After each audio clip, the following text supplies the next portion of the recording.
Hello everyone, my name is Ewaenruwa Nomaren, and this is my channel, It Pays to Fear God.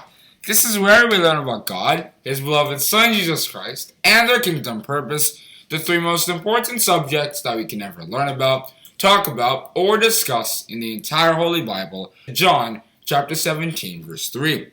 The subject for you and myself today is captioned Submission and Its Difficulties. However, before I get into that, I once again have a tune that some of us might enjoy.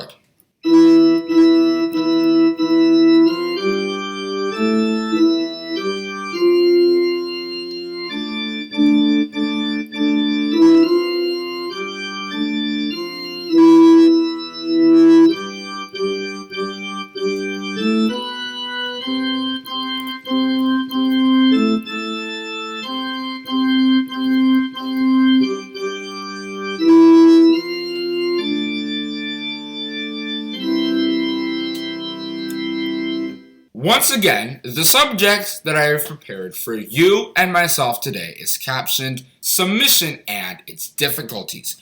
Submission is essentially the ability to willingly comply with principles. And this both goes for the natural realm, the physical realm, and the spiritual realm. There are many people in this world that are proud to pay their taxes. It is a responsibility to them. They don't see it as a burden. They see it as something that is their job. And they go ahead and proudly pay it. And there are also people who are threatened by the government. They are encouraged, continuously encouraged, to obey government rules. So both in the natural realm and spiritual realm, the ideas of submission and the ideas of feeling too big to be submissive do exist. Many Christians in this world are being threatened by God like mad in order to obey and keep His commandments.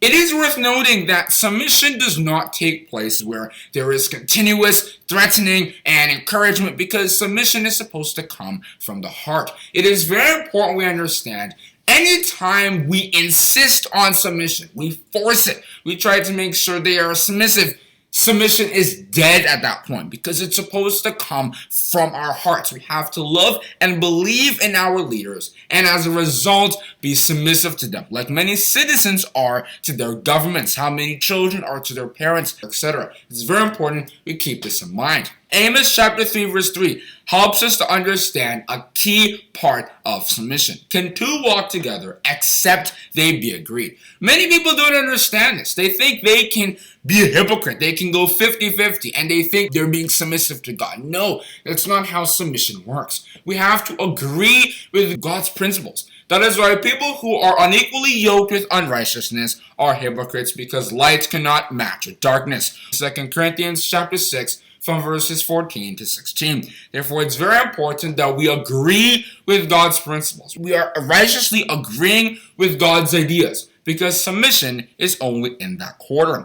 And a really good example of somebody who had agreements and good treaties with God was Jesus Christ Himself. He was submissive. In Philippians chapter 2 from verses 6 to 11, or from verses 6 to 8, when St. Paul was reflecting on the extreme humility of Jesus Christ, he did not say that God forced submission on him, and then because he felt afraid, then he decided to go pay the ransom. No, he said that Jesus Christ humbled Himself. God didn't play any role in trying to make sure He paid the ransom sacrifice. No, it was a kind of project that He set up, and Jesus Christ volunteered to do it, and He humbled Himself so that the various trials and temptations that would come upon Him wouldn't make Him too proud, or wouldn't make Him lose control of what He was supposed to be doing. He humbled Himself before God. And people who do such things are going to be exalted, according to Luke chapter 14 verse 11, Matthew chapter 23 verse 12,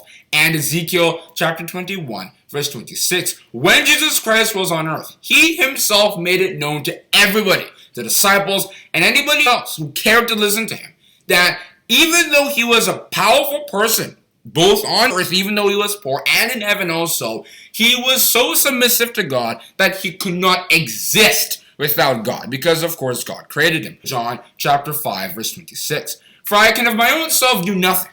As I hear, I judge, and my judgment is just, because I seek not mine own will, but the will of the Father which hath sent me. John chapter 5 verse 30. Many people also claim this too. I know God created me. I know that I can't exist without God's help and assistance. But they don't really prove it because they are going about praying to God for things that don't matter, trying to bring things up to God that don't even matter at all. The superfluity of naughtiness in James chapter 1 verse 21. However, it is very important that we are submissive to God, and we have to contrast what Jesus Christ had been doing, that sign of humility, righteousness, and meekness, with the behavior of Satan the devil, who was very close to Jesus in the sense that, of course, they were mates, but they were very far when it came to their reaction to God's laws and principles. In Isaiah chapter 14, from verses 12 to 14, Satan the devil in his own heart, this is how Jesus Christ in his own heart had wanted to be submissive to God. Satan the devil had told himself, I want to be like the Most High. I want to be like God himself. He wanted to not have to deal with authority, but of course he wanted people to see him as authority. So that was how he ended up trying to do various things so that his own will and desires could come to pass.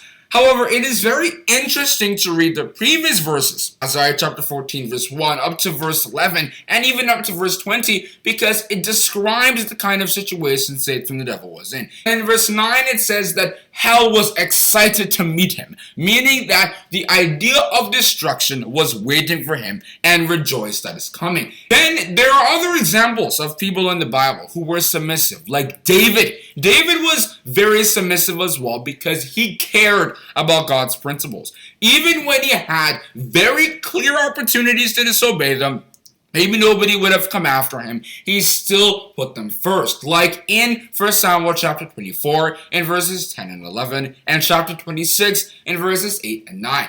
David the psalmist had the opportunity twice to kill Saul because he was the main adversary of David. He wanted him gone so that his son Jonathan could take over the throne and generations could continue in his own name. However, of course, God was not with Saul, and as a result of Saul's envy, he was pursuing David, and David for years was in the wilderness. However, when David had the opportunity to kill him, when Saul wasn't aware of his presence, instead of doing that, and all the other men of David, keep that in mind, were telling him, kill this man, just kill him so that we can finally live our own peaceful lives, David was submissive to God, and as a result, did not take their advice. Even though many people would think it's equal justice, he did that to us, so we should do that to him in revenge. No, he was submissive to God, and he knew that God would not exactly be too pleased with that. So instead, he said, no, I'm not going to do that. He even cut a piece of Saul's robe just to tell him, I had the opportunity to do this to you, and the men behind me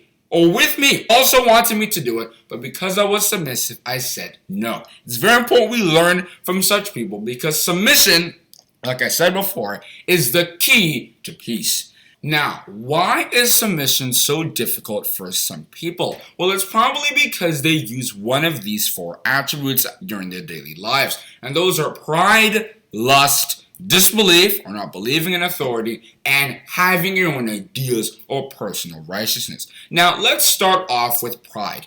The reason why pride kills submission is because people who are proud and full of themselves can't become humble because, of course, pride is the exact opposite of humility. People who are proud will not seek after God because God is not in all his thoughts. According to Psalms chapter 10 verse 4. People who are proud and are full of themselves will never fear God, according to Psalms chapter 36 verse 1 and chapter 14 verse 1 and chapter 53 verse 1. Therefore, it's very important that if we are proud, we change that idea to humility. Because people who were proud before God were buffeted, like Satan the devil. And another example is King Nebuchadnezzar, because he had been so proud that he looked at himself and the kingdom that he was ruling and said, nobody can be like me. Until he was humiliated and he learned humility the hard way. We should learn it the easy way by telling ourselves, I know that I am proud, and I know that being proud ends up me knowing nothing, according to 1 Timothy chapter 6 verse 4. And the leaders of this world also fall into that category. The reason why there are riots, the reason why there are wars, the First World War, the Second World War, is based on the idea and concept of pride. They don't care about their citizens. They don't care about the fact that the citizens are the ones that brought those people up, not themselves. And as a result, they are sometimes overthrown, or they just forget themselves there. They don't really understand why they were there to begin with. Which is why, if we are leaders, or whoever we are, we must be submissive before God, because people who are like that, as I already said before, are going to be lifted up. Luke chapter 14, verse 11. And people who are thinking that they are the heavens, essentially, there is no God, and they are the ones that bridge the sky and everything, those are going to be the people that will be abased, and nobody can lift them up from that position that they will be brought down to. Luke chapter 14, verse 11, Ezekiel chapter 21, verse 26, and Matthew chapter 23, verse 12. And then there is lust. And the reason why lust is a big killer of the idea of submission is because God had something in mind when he created this world. This people have I formed for myself, they shall show forth my praise. Isaiah chapter 43, verse 21.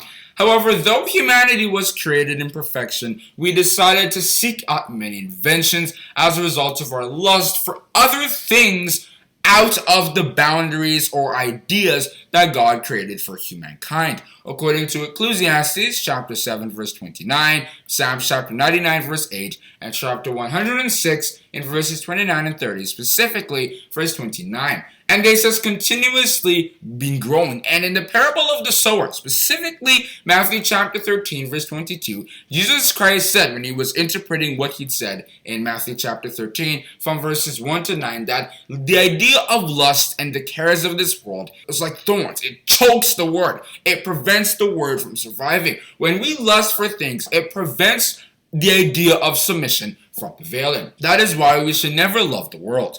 Love not the world, neither the things that are in the world. For if any man love the world, the love of the Father is not in him. For all that is in the world, the lust of the flesh, the lust of the eyes, and the pride of life is not of the Father, but is of the world. And the world passeth away, and the lust thereof. But he that doeth the will of the Lord abideth forever. 1 John chapter 2, from verses 15 to 17. Therefore, if any of us are lustful, as it is a very common attribute, we must get rid of it, because it was the same kind of idea that killed Adam and Eve's ability to live eternally. It was the same kind of idea that killed Satan's ability. It was just something that continuously prevented people from being submissive. So if we are lustful before God, it is very important that we pray to him to heal us. And of course, in our own time, we try to work on ourselves and meditate to make sure that we can get such things out. And then there is disbelief. And it's very obvious why people who don't believe in their leaders can't submit to them. Like King Uzziah. He did what was right in the sight of the Lord. He attended the Feast of Tabernacles. He did burnt offerings. All those kinds of things. But he didn't really believe in God. 2 Chronicles chapter 25 and verses 1 and 2. And St. Paul strictly said that, but without faith it is impossible to please him. For he that cometh to God must believe that he is, and he is a rewarder of them that diligently seek him. In Hebrews chapter 11, verse 6, therefore we must trust in the Lord forever, for in the Lord Jehovah is everlasting strength. Isaiah chapter 26, verse 4, if we see ourselves not really trusting in God, trusting in the Lord with all thine heart, and not leaning onto our own understanding. Proverbs chapter 3, from verses 5 to 7. Then just like the other things I've said, we must pray to God to help us, because I can't emphasize this enough. Many people hear everything that I'm saying right now, they know it, but then when they go home in their own private, quiet lives, they don't really do it at all. We have to understand, especially it's me and you, the viewer, that we have to really believe in God, because it's not just believing in God. If we don't believe in our parents if we're children, we cannot submit to them. If we're wives and we don't believe in our husbands, we can't submit to them. If we're citizens and we don't believe in the government, we can't submit to them. So the idea of believing in authority is the key to submission, which is the key to, of course, having success. It's very important that we understand how this chain works and how this entire idea brings success to us if we just accept it. And the fourth thing that can make submission extremely difficult is the idea of not having one ideas, but trying to insist on those ideas. It's no more a suggestion, but it's something that must be taken. And apologies, ladies, but this is something that unfortunately makes relationships between a pilot and the passenger very difficult. In the beginning, I talked about, can two walk together except they be agreed? Amos chapter 3, verse 3. If they are not agreed, the answer is unfortunately no. Therefore, we have to acknowledge that there must be a leader in something. There can't be two captains in one boat. We shouldn't be comparing, oh, I've got the career. No, I've got the title. No. It's the fact that in order to have success, there must be a passenger and there must be a pilot. And it's not just in marriages or these kinds of relationships. It also goes from workers to boss. People who think that they should be the ones to have their ideas taken are fired. That's just how it works. People in the government who are trying to tell the president, I am the one who should be deciding, are fired. So it's important to understand it's not just in marriages that all this idea of submission is stressed. No, same goes with the workplace, same goes with every place where authority exists. But it's important to understand marriages can't have that kind of success that was initiated in Genesis chapter 2 and verses 23 and 24, except if wives submit to their husbands in everything. Ephesians chapter 5 and verses 22 and 24, and 1 Peter chapter 3 from verses 1 to 6. Now, St. Paul wasn't emphasizing on everything, in the sense that it's now oppression. It's now this really hard thing. We have to make the correct decision on who we marry so that when it comes to submission, it becomes very easy. That's why it's not good to just marry because of any other reason. But I like this person and I want to use the institution of marriage to submit to this person. Anytime we go ahead and comply with such principles as these, our relationships with whether a man or a woman or workers with the boss or whoever become very smooth, calm, and very fun to have, like the relationship Jesus Christ has with God himself. Now, there are many advantages and benefits to being submissive. For one, let's go back to that marriage example. When a wife is submissive to the husband, it becomes the husband's job to protect that woman because, of course, the woman wants to be submissive. So now the husband needs to make various decisions that will allow the woman to continuously be submissive. And that is why God has promised that anybody who has decided and takes steps to be submissive to him is going to be heard no matter what. For the eyes of the Lord are open or over the righteous, and his ears are open unto their prayers. 1 Peter chapter 3, verse 12. The wicked are going to be trashed by God, but the righteous, their prayers will be heard. And in fact, before they even pray those prayers, their interests would already be considered by God, and their prayers would already be answered. Isaiah chapter 65, verse 24. Why? Because their prayers are in line with his will. See how submission works? It's not about it being forced. It's about these two parties or sides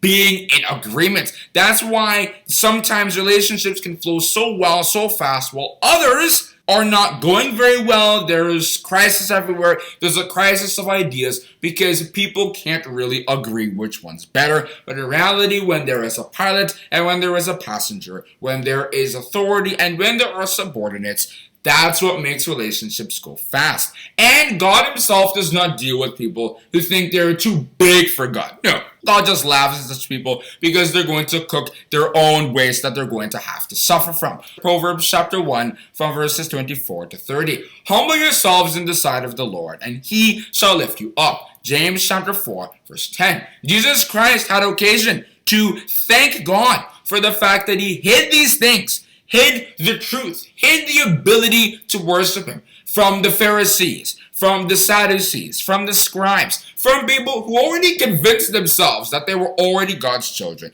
but revealed them unto babes. People who were maybe non-entities in the society, but to God, people who were very valued because they were humble. According to Matthew chapter 11 and verses 25 and 26. And I want to address one more thing. And this also has to do with the marriage part. Many people, when it comes to submission, they want to counter that with what St. Peter had talked about in 1 Peter chapter 5, verse 5. Everybody being subject one to another. Oh, okay. Now wives don't have to obey their husbands because St. Peter himself said that they have to be together. They have to be equal. Well, submission and humility, as of course, humility is the only thing that makes submission possible, goes both ways. It's not just the subordinates that are supposed to be submissive and humble to the leaders, but the leaders also have to be humble. For example, God is a leader of his children, but he's also humble, because if he wasn't, then everybody would be destroyed, because one sin or another would have caused that to happen. Psalms chapter 130 and verses 3 and 4. But because he is forgiving and humble, that is why we are still talking. That is why we're still singing. That is why some of us are taking that for granted and being proud. And that is why some of us are being submissive. Therefore, it's very important that we have the understanding each person has to do their own kind of humility. One person has to be submissive. The other has to accept that submission by being humble and lowering himself to the extent that both can work together and have a really good, successful relationship. I hope we now have the understanding on why it is important to be submissive and why many people have given up on that idea simply because it's so difficult to them. There is a very popular quotation in the idea of Christianity. Come unto me, all ye that labor and are heavy laden, and I will give you rest. Take my yoke upon you and learn of me, for I am meek and lowly in heart, and ye shall find rest unto your souls. For my yoke is easy and my burden is light. Matthew chapter 11 from verses 28 to 30. This yoke is not money.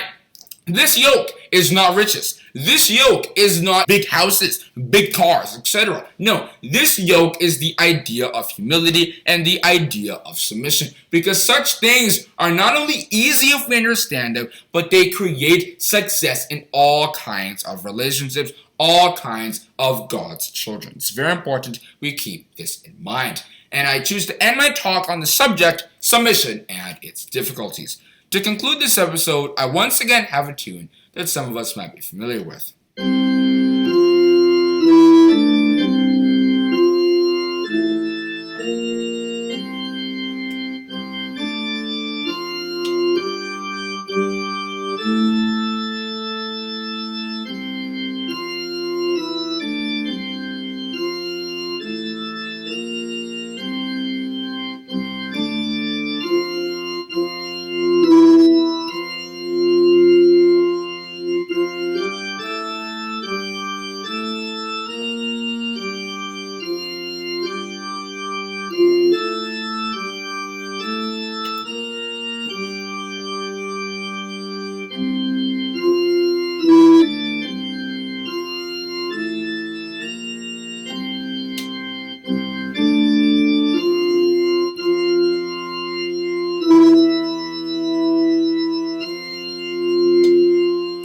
Hope you enjoyed this video. Hope you learned something. Most importantly, please try to subscribe and share this video, because submission, like I said, is the key to success. And I promise you, if you just accept this token that God has sold to every child of himself, benefits will come almost instantly and will last the duration of our lives. Thank you for listening.